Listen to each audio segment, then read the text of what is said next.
Persona 5 on Steam Deck is a match made in heaven. I mean, come on, will that be a surprise to anyone? If the PlayStation Vita taught us anything, it's that handheld devices are the best fit for Atlus's premier life sim JRPG, and the Steam Deck is no exception. I'm happy to report that Persona 5 runs brilliantly on the deck, with only a few minor caveats. With minimal tweaking, I was able to play through the first 10 hours of the game at a solid 40 frames per second, with no drops and consistent frame pacing throughout, regardless of whether I was battling demons in a palace or hanging with my pals after school. With graphics set to max, the deck does struggle to handle a consistent 60 FPS, making 40 my preferred sweet spot. However, you can achieve a smooth 60 with some very minor fiddling to the game's settings. For me, 40 felt like the perfect compromise. The game is largely a visual novel, after all, with action locked primarily to its turn-based battles. 60 certainly gives things a bit of zip.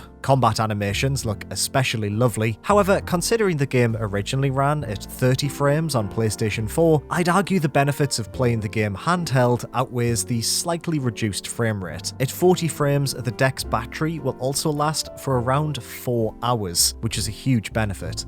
Now, this is my third time attempting to play Persona 5. I bought it on the PlayStation 4 all the way back in 2017 and couldn't get into it. Then I bought Royal in 2020, for full price, I hasten to add, because I'm an idiot, and again, I put it down after 2 or 3 hours. And yet, despite playing the game on the Steam Deck for the sole purpose of testing it out for this video, the game has finally clicked with me. I'm 10 hours in now, playing it a lot in my spare time, and it's all because I can now do it portably. Persona 5 on console just never really made sense to me. The game has fixed save points, long cutscenes, and reams of text to read. Playing it on TV was a bit of a slog, and I felt like I had to carve aside a substantial amount of time to fully focus on the game. But on the Steam Deck, I can play it for 20 minutes while waiting for dinner to simmer on the hob, or while lying in bed before going to sleep. It doesn't matter if I'm halfway through infiltrating someone's psyche or attending class, I can simply suspend the system and pick it back up in a few hours when I have another spare half an hour to kill. In the same way Persona 4 Golden felt like the perfect fit for Vita, so too does Persona 5 feel designed specifically for the Steam Deck.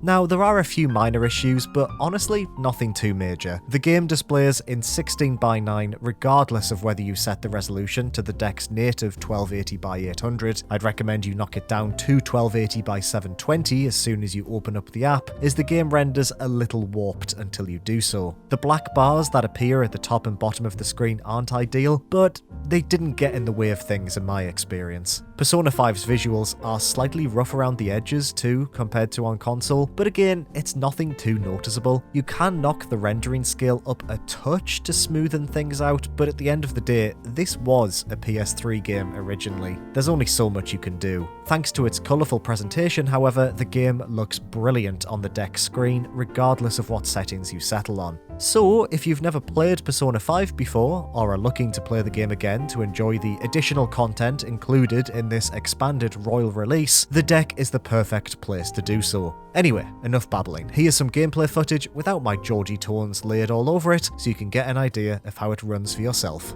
Enjoy.